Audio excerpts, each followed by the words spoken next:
آج آپ کے اہل حدیثوں کے علاقوں میں اور قرآن و حدیث پر چلنے کا دعویٰ کرنے والے علاقوں میں بھی بہت ساری جگہوں پر 10 محرم کو تعزیہ نکالا جاتا ہے. ابھی سمستی پور کے علاقے میں میرا پروگرام تھا. اہل حدیثوں کا گاؤں ہے, برسوں سے اہل حدیث لوگ چلے آ رہے ہیں, لیکن محرم کے موقع پر وہ شیعہ بن جاتے ہیں. افسوس کی بات. اس کا مطلب یہ ہوا کہ ہم نے دین کو قرآن و حدیث سے نہیں سیکھا, ہم نے سماج میں جو دیکھا اس پہ عمل کرنے لگے. میرے پیارے ساتھیوں, نیکی وہ نہیں ہے جسے ہمارے باپ دادا نیکی سمجھتے تھے. نیکی وہ نہیں ہے جسے سماج نیکی سمجھتا تھا. نیکی وہ ہے جسے اللہ نے نیکی قرار دیا ہے. نیکی وہ ہے جسے رسول نے نیکی قرار دیا ہے. میرے پیارے ساتھیوں, نیک عمل اس کو کہتے ہیں جس کو اللہ نے نیک کہا ہو, جس کو رسول نے نیک کہا ہو, جس کے اوپر اللہ اور اس کے رسول کی مہر لگی ہو. کبھی آپ نے غور کیا, نماز 5 ٹائم کی ہم پڑھتے ہیں, کوئی اللہ کا بندہ ہے اور 6 ٹائم کی نماز پڑھنے لگے تو ہم کہیں گے بھائی یہ کہاں سے آ گئی. وہ کہے گا میں نماز پڑھ رہا ہوں, کون سی غلط بات ہے. تو ہم پوچھیں گے تو نماز پڑھ رہا ہے لیکن اس کی دلیل کیا ہے, اس کا ثبوت کیا ہے. شریعت کے نام پہ اور دین کے نام پہ جب کوئی آپ کام کریں گے تو یہ پوچھا جائے گا کہ دلیل کہاں ہے, ثبوت کہاں ہے. ہاں, جب دنیا کا کوئی کام کریں گے, جب آپ دنیا کی کوئی چیز, کوئی نئی ڈش بنا کے کھائیں گے, کوئی نیا کپڑا پہنیں گے, کوئی نیا کاروبار کریں گے, تب یہ سوال پوچھا جائے گا کہ منع کہاں ہے. لیکن جب آپ عبادت سمجھ کر کے اور دین سمجھ کر کے اور ثواب سمجھ کر کے کوئی کام کریں گے تب پوچھا جائے گا کہ یہ ثابت کہاں ہے. رجب کی 27 تاریخ آتی ہے, بہت سارے علاقوں میں اس تاریخ کو شب معراج منائی جاتی ہے. میرے پاس بھی واٹس ایپ پر میسج آیا, مولانا صاحب آج کی رات کیا کوئی خاص عبادت ہے, کیا 27 رجب کو کوئی خاص روزہ رکھنا ہے. میں نے کہا اللہ کے بندو, 27 رجب کی تاریخ نبی کے معراج کی تاریخ ہے, ایسا سمجھنا بھی بے وقوفی ہے, کیونکہ سیرت نگاروں نے لکھا ہے, علماء نے لکھا ہے, تاریخ لکھنے والوں نے لکھا ہے.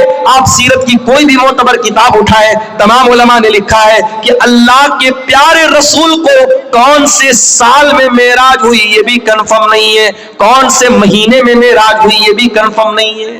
نہ سال کنفرم ہے نہ مہینہ کنفرم ہے, اور آپ نے تاریخ متعین کر لی اور اس کی فضیلت بھی بنا ڈالی. ربیع الاول کا مہینہ آتا ہے اور 12 ربیع الاول کی تاریخ کو نبی کی پیدائش کا جشن منایا جاتا ہے. لوگ سڑکوں پر بڑے بڑے ڈی جے لے کر کے نکلتے ہیں, جوان جوان لڑکیاں سج سنور کر کے نکلتی ہیں, نوجوان لڑکے بھی ٹوپی لگا لگا کر کے نکلتے ہیں, جھوم جھوم کر کے نبی کی نعتیں پڑھتے ہیں, اور یہ سمجھ کر کے یہ کام کیا جاتا ہے کہ ہم نبی سے بہت پیار کرنے والے اور نبی سے بہت محبت کرنے والے ہیں. یاد رکھو میرے پیارے ساتھیوں, ہم نبی سے جتنا بھی محبت کا دعویٰ کر لیں, ہم ابو بکر سے زیادہ تو نبی سے پیار نہیں کرتے, ہم عمر سے زیادہ تو نبی سے پیار نہیں کرتے, عثمان سے زیادہ تو نبی سے محبت نہیں کرتے, ہم علی سے زیادہ تو نبی سے محبت نہیں کر سکتے, ہم صحابہ سے بڑھ کر کے نبی سے پیار نہیں کر سکتے. جب صحابہ نے نہ کوئی جلوس نکالا ہے نہ کوئی جشن منایا ہے, ہر سال ربیع الاول آتا رہا, 12 تاریخ آتی رہی, جب صحابہ نے کوئی جشن نہیں منایا, اس کا مطلب کہ یہ جو دین سمجھ کر کے آپ 12 ربیع الاول کو منا رہے ہیں یہ میڈ ان انڈیا ہے. یہ دین میڈ بائی رسول نہیں ہے, میڈ بائی اللہ نہیں ہے, یہ میڈ بائی ہیومن ہے. یہ آپ کے ذریعے بنایا گیا دین ہے, اور جو انسانوں کے ذریعے بنایا گیا دین ہو وہ دین شریعت کے اندر وہ آتھینٹک نہیں ہے, اور شریعت کو اس عمل کو نیک نہیں مانا گیا ہے. اسی لیے اللہ فرماتا ہے جس کو اللہ سے ملاقات کرنا ہے فَلْيَعْمَلْ عَمَلًا صَالِحًا, تو وہ جو بھی عمل کرے نیک عمل کرے. ایک بات بولوں, اللہ تعالیٰ کے ہاں کوانٹٹی نہیں دیکھی جائے گی, اللہ کیا کوالٹی دیکھی جائے گی. کتنا عمل کر کے آئے ہو, اللہ کیا یہ نہیں دیکھا جائے, کیا عمل کر کے آئے ہو, اللہ کیا یہ دیکھا جائے. بہت نماز پڑھ کے آئے لیکن سنت کے خلاف پڑھ کے چلے آئے. ابھی آپ بنگلہ دیش کا ایک ویڈیو شاید آپ نے دیکھا ہوگا, ایک مولوی صاحب مائک پر بیٹھے اور اللہ اللہ اللہ کر رہے, پبلک جھوم رہی ہے. اس کو بھی دین سمجھ کے کیا جا رہا ہے, اس کو بھی شریعت سمجھ کر کے کیا جا رہا ہے. یاد رکھو میرے پیارے ساتھیوں, آپ کے عمل کی کوانٹٹی اللہ تعالیٰ کیا نہیں دیکھی جائے گی، آپ کے عمل کی کوالٹی دیکھی جائے گی۔ اسی لیے اللہ تعالیٰ قرآن کے 29ویں پارے میں فرماتا ہے الذی خلق الموت والحیات لیبلوکم ایکم احسن عملا۔ اللہ نے موت کو پیدا کیا، اللہ نے زندگی کو پیدا کیا تاکہ اللہ تمہارا امتحان لے کہ کون بہتر عمل کرتا ہے، کون اچھا عمل کرتا ہے۔ اللہ نے یہ نہیں کہ کون زیادہ عمل کرتا ہے، اللہ نے کہا ہم آزمانا چاہتے کہ کون اچھا عمل کرتا ہے۔ تو یہ پہلی کنڈیشن ہے۔ اللہ کیا کامیاب ہونا ہے تو پہلی کنڈیشن کیا ہے؟ آپ عمل کرو۔ کون سا عمل؟ نیک عمل کرو، عمل صالح کرو، جس کو شریعت نے عمل صالح کہا ہے۔ اور دوسرا کام کیا کرنا ہے؟ وَلَا يُشْرِكْ بِعِبَادَةِ رَبِّهِ أَحَدًا، اور اپنے رب کی عبادت میں کسی کو شریک نہ کرنا، کبھی شرک مت کرنا۔ علامہ ابن تیمیہ کہتے ہیں اس آیت میں اللہ نے 2 سوالوں کا جواب دیا ہے۔ عبادت کس کی؟ عبادت صرف اللہ کی، اور عبادت کیسی؟ عبادت رسول کے جیسی۔ اور غور کرو تو پورے اسلام کا خلاصہ، پورے دین کا خلاصہ اور پوری شریعت کا خلاصہ یہی 2 سوالوں کے جواب میں ہے۔ عبادت کس کی؟ عبادت صرف اللہ کی، اور عبادت کیسی؟ عبادت رسول کے جیسی۔ اور ہم جو کلمہ پڑھتے ہیں، اسلام میں داخل ہونے کا جو پاسپورٹ اور ویزا ہے، آپ انڈیا سے عمرہ کرنے جانا چاہتے، پاسپورٹ کا ریڈی ہونا ضروری ہے۔ آپ اگر سعودی عرب میں گھسنا چاہتے ہیں تو سعودی عرب کا عمرہ کا ویزا آپ کے پاس ہونا ضروری ہے، یا وزٹ ویزا ہونا ضروری ہے۔ شریعت میں، اسلام میں آپ آنا چاہتے ہیں، آپ مسلمان ہونا چاہتے ہیں، اسلام کا پاسپورٹ کیا ہے؟ اسلام کا ویزا کیا ہے؟ اشہد ان لا الہ الا اللہ واشہد ان محمدا عبدہ ورسولہ، میں گواہی دیتا ہوں اللہ کے سوا کوئی عبادت کے لائق نہیں، اور میں گواہی دیتا ہوں کہ محمد صلی اللہ علیہ وسلم اللہ کے بندے اور رسول ہیں۔ یہی تو ہے ہمارا پاسپورٹ، یہی تو ہے جنت کا پاسپورٹ، یہی تو ہے اسلام کا پاسپورٹ۔ اور اس میں 2 چیزیں ہیں، میں اللہ کے سوا کوئی معبود نہیں، اس کی گواہی دیتا ہوں۔ یہ پہلے سوال کا جواب۔ عبادت کس کی؟ عبادت صرف اللہ کی۔ اور دوسری گواہی کیا دیتے ہیں؟ وَأَشْهَدُ أَنَّ مُحَمَّدًا عَبْدُهُ وَرَسُولُهُ، اور میں گواہی دیتا ہوں کہ محمد صلی اللہ علیہ وسلم اللہ کے بندے اور اللہ کے رسول ہیں۔ وہ براری والو، وہ سیما پور والو، بڑے افسوس کے ساتھ کہنا پڑتا ہے، آپ نے نبی کا کلمہ تو پڑھا ہے، اشہد ان محمد رسول اللہ کا کلمہ تو ہم اور آپ پڑھتے ہیں، مگر افسوس کی بات ہے زندگی کے بہت سارے معاملات ایسے ہوتے ہیں جہاں ہم نبی کے طریقے کو اپنانے کو تیار نہیں ہیں۔ ابھی ایک بھائی مجھ کو ملے، کلیا چک کے رہنے والے، آپ کے اس علاقے میں اکثر آنا جانا ان کا ہوتا ہے۔ انہوں نے بتایا مولانا ذرا اس پر بھی آپ بولیے گا، آج سیما پور کے اس علاقے میں، اس بستی میں آج بھی لمبا چوڑا جہیز لیا جاتا ہے، تلک لیا جاتا ہے۔ وہ مسلمان، تو غریب بیٹی کے باپ سے بھی جہیز کی ڈیمانڈ کر رہا ہے، وہ بیچارہ بینک سے لون لے کر کے تجھ کو جہیز دے رہا ہے، تیری ڈیمانڈ پوری کر رہا ہے، اور تو بڑا سینہ چوڑا کر کے کہتا ہے میں تو اہل حدیث ہوں، میں تو قرآن و حدیث پر چلنے والا ہوں، میں تو اہل حدیث علماء کی تقریریں سنتا ہوں۔ ارے تو کیسا مسلمان ہے؟ تو کیسا اہل حدیث ہے؟ تو کیسا قرآن و حدیث پر چلنے والا ہے؟ کیا تو نے قرآن کی آیت نہیں پڑھی؟ لقد کان لکم فی رسول اللہ اسوۃ حسنہ، اے مسلمانوں تمہارے رسول تمہارے لیے نمونہ ہے، اور جب نبی نمونہ ہے تو جس طریقے سے نماز کے لیے نبی نمونہ ہے، روزہ میں نبی نمونہ ہے، حج میں نبی نمونہ ہے، زکوٰۃ میں نبی نمونہ ہے، اسی طریقے سے میرے پیارے بھائیوں شادی بیاہ میں بھی نبی نمونہ ہے۔ نبی نے تو 9 بیویوں کو اکٹھے رکھا نا، نبی نے تو 4 بیٹیوں کی شادی کی نا۔ مجھے کوئی ایک دلیل لا کے دے دو کہ نبی سے کسی بیٹی کی شادی کے ٹائم نبی سے ڈیمانڈ کی گئی ہو، یا نبی نے اپنی کسی شادی کے ٹائم ڈیمانڈ کی ہو۔ او لوگو، تم نے تو شادی بیاہ کا سارا سسٹم ہی خراب کر ڈالا۔ تم نے شادی بیاہ کو لڑکیوں کے لیے ایک بہت بڑا ابھیشاپ بنا ڈالا، ایک بہت بڑا کلنک بنا ڈالا۔ جس کے گھر میں 4 بیٹی ہو جائے وہ بیچارہ تو آدھا تو ایسے ہی بیمار ہو جاتا ہے کہ 4 بیٹیوں کی شادی کرنا ہے۔ جس گھر میں 4 جوان بیٹیاں ہو اور باپ بیچارہ مزدور ہو، تو باپ بیچارہ روزانہ اسی غم میں جیتا ہے کہ 4 جوان بیٹیوں کی شادی کیسے کروں گا۔ وہ لوگوں، تم نے تو بیٹیوں کی شادی کو اتنا مشکل کام بنا ڈالا کہ آج اس کام کو پورا کرنے کے لیے لوگ اپنی زمین اور مکان تک بیچ ڈالتے ہیں۔ اور کبھی آپ نے غور کیا کہ آج کے اس دور میں بھی بھارت سرکار کو یہ نعرہ کیوں لگانا پڑتا ہے کہ بیٹی پڑھاؤ بیٹی بچاؤ؟ بیٹی بچانے کا نعرہ یہ کیوں لگانا پڑتا ہے؟ کیونکہ 2025 کے اس ترقی کے دور میں جب ہمارے بھارت کا جھنڈا چاند کے اوپر بھی لہرا رہا ہے، آج بھی بھارت میں لاکھوں بچیوں کو ماں کے پیٹ میں مار دیا جاتا ہے۔ الٹرا ساؤنڈ کے ذریعے ان کو جانچ کر کے کہ ماں کے پیٹ میں لڑکی پل رہی ہے، اس کو ماں کے پیٹ میں ہی ختم کر دیا جاتا ہے۔ اگر آپ اس کے اسباب پر غور کریں، اس کی وجہ پر غور کریں، تو بہت بڑی وجہ لڑکیوں کی شادی میں آنے والی پریشانیاں ہیں۔ نہیں چاہتے لوگ کہ ہم یہ بوال کیوں پالیں، ہمیں نہیں چاہیے لڑکی، لڑکا ہوگا تو لائے گا اور لڑکی ہوگی تو لے کے جائے گی، یہ سوچ ہے آج سماج کی۔ میرے پیارے ساتھی، وہ لوگوں، شریعت 2 چیزوں کا نام ہے۔ عبادت کس کی؟ عبادت صرف اللہ کی، اور عبادت کیسی؟ عبادت رسول کے جیسی، اور عبادت رسول کے جیسی جب کرنا ہے تو نکاح اور شادی بیاہ بھی یہ آپ کی زندگی کا ایک بہت اہم حصہ ہے۔ ہمیں اور آپ کو یہ دیکھنا پڑے گا کہ نبی کے دور میں شادی بیاہ کیسی ہوتی تھی۔ اور ایک بات بولوں آپ سے، ہمارے نبی نے جو کام کیا ہے وہ کام کرنا بھی عبادت ہے، اور جو ہمارے نبی نے کام نہیں کیا ہے اور کرنے کا تقاضا تھا وہ کام نہ کرنا بھی عبادت ہے۔ مثال کے طور پہ اللہ کے نبی خانہ کعبہ کا طواف کرتے تھے۔ خانہ کعبہ کے 4 کونے تھے، ایک کونے کا نام حجر اسود تھا، ایک کونے کا نام رکن یمانی، اور 2 کونے اور تھے جو رکن شامی کہلاتے تھے۔ اللہ کے پیارے نبی جب خانہ کعبہ کا طواف کرتے تھے تو حجر اسود کا استلام کرتے تھے، اس کو ہاتھ لگاتے تھے، اور اسی طریقے سے رکن یمانی کو ہاتھ لگاتے تھے۔ 4 کونوں میں سے صرف 2 کونوں کو اللہ کے نبی ہاتھ لگاتے تھے، اور حجر اسود کو اگر موقع ملتا تھا تو چوم لیتے تھے۔ موقع ملے تو چوم لینا چاہیے۔ جو لوگ حج کرنے جاتے ہیں، عمرہ کرنے جاتے ہیں، وہ دیکھتے ہوں گے کہ خاص طور سے جو افریقہ والے، سوڈان والے موٹے موٹے ہوتے ہیں نا، یہ کسی اور کو آگے آنے ہی نہیں دیتے۔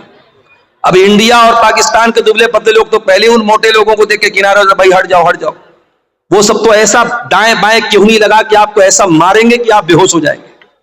تو وہاں پر بھی دھکی دھکا ہو رہی ہے۔ یاد رکھو میرے پیارے ساتھیوں، حجر اسود کو چومنا یہ سنت ہے، ضروری نہیں ہے۔ اگر کوئی حج کر لے، عمرہ کر لے، اگر ایک بار بھی اس کو حجر اسود کو چومنے کے یا چھونے کا موقع نہ ملے، اس کے حج اور عمرہ کے ثواب میں کوئی کمی آنے والی نہیں۔ ایک صاحب عمرہ کر کے آئے اپنی اہلیہ کے ساتھ، تو کہنے لگے کہ مولانا میری بیوی کو بڑی شکایت ہے۔ میں نے کہا کیا شکایت ہے؟ بولے وہ کہنے لگی کہ وہ خانہ کعبہ پہ ہم دونوں کا سپنا تھا میاں بیوی کا کہ اپنا ہاتھ رکھ کے ہم سیلفی لیتے۔ اللہ، اب خانہ کعبہ کے پاس بھی یہ نوٹنکی ہو رہی ہے، وہاں پر بھی میاں بیوی دونوں اپنا ہاتھ رکھ کے فوٹو لے رہے ہیں، اور پھر اس کو ڈی پی بنایا جاتا ہے کہ یہ ہم نے یہ کام بہت بڑا کام کر دیا۔ اگر یہ بہت بڑا کام تھا، میاں بیوی کا اپنا ہاتھ خانہ کعبہ کے خلاف پہ رکھنا بہت بڑا کام تھا، میرے نبی نے بھی تو حج کیا تھا، میرے نبی نے بھی تو عمرہ کیا تھا، آپ نے کیوں نہیں اپنی بیویوں کے ساتھ خانہ کعبہ کے خلاف پر ہاتھ رکھا؟ آج افسوس کی بات ہے کہ اس طریقے کی نوٹنکی کے لیے اور اس طریقے کی چوچلے بازی کے لیے لوگ دھکے کھاتے ہیں، عورتوں کی بے حرمتی ہوتی ہے، مردوں سے دھکے کھا کر کے عورتیں وہاں تک جاتی ہیں۔ کوئی ضرورت نہیں ہے میرے پیارے ساتھیوں۔ نبی نے جو کام کیا ہے وہ کرنا سنت ہے، اور نبی نے جو کام نہیں کیا ہے وہ نہ کرنا سنت ہے۔ نبی نے شادی کی ہے، شادی کرنا بھی سنت ہے۔ اگر آپ شادی کرنے کے قابل ہیں اور شادی نہیں کر رہے ہیں تو یہ بھی غلط بات ہے۔